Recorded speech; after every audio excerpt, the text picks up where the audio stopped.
A lot of our audience found our channel through the video we did a while back about the funeral industry's opinions on Doughty and her work. And since then, I've been asked a fair bit about why we use the term death acceptance on our channel rather than death positive like they do on the Ask a Mortician channel and Order of the Good Death, and do we align ourselves with the cause? Before we begin, we post death and dying related videos every Friday, so if that sounds like your kind of thing, consider subscribing to the channel. Now put on your business and marketing hats and let's take a look at death positive versus death acceptance. So in order to see how this all works, you need to understand where the term death positive came from, of which Caitlin has mentioned many times on her channel before. So the Ask a Mortician channel was started well over 10 years ago, and at that time the term body positivity was a real buzzword. Everyone was using it. It was all over the media at the time. And the term death positive was a play on words of the term body positive that helped give it the same thought process. It was genius marketing for their advocacy. But 10 years later, the term body positivity has changed and means extremes, often things that are not conducive to physical well-being.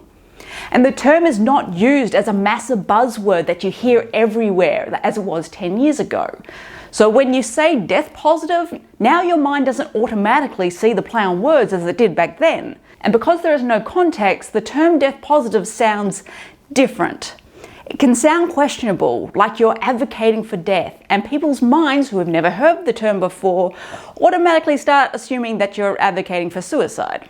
Death acceptance is a much more neutral term, because there are some things about death that shouldn't be seen as positive or celebrated, but they need to be accepted as facts of life, as inevitable, as unfortunate but real. All this is to say that we still align ourselves with the death positive movement, absolutely.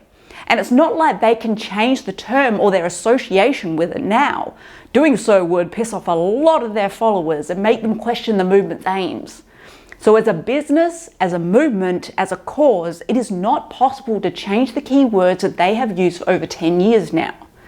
But we only started in the past few years, and we're in Australia where thinking things in extremes doesn't tend to go over well. Also, the Ask a Mortician channel was created by a funeral worker, asking you to be open about body disposal and funeral wishes. And while we do look at that here, because I work in hospice, we look at dying, the side of the coin where you are still alive. We simply need people to be accepting of dying as normal. We don't need them to be excited about it in the same way as you can get excited about new methods of body disposal that are more sustainable. The thing about movements is that they tend to take on a mind of their own after a while, often morphing into extremes and the very niche, which is not what the original founders were thinking when they first started it. We see this all the time, and it's been no different in the death positive movement as well. People yelling that all burial should be banned, all embalming should be banned, voluntary assisted dying should be available for absolutely everyone no matter what. The rational thinking has left the building. And like with any extremes, I don't agree with them.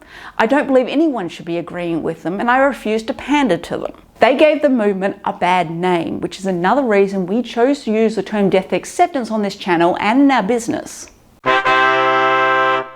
Words are important. And as we've said many times before, we have particular words for particular definitions. And words can change slightly over time and can mean slightly different things based on culture and time. We here at Taboo Education align ourselves with the original death positive movement wholeheartedly. But we acknowledge that we are a decade on from when it first started, and people's attitudes have changed. We are in a different country with a different culture. And the original play on words no longer stands up in context how it used to. So for everyone who's been asking, I hope that explains it. And with that, go talk death.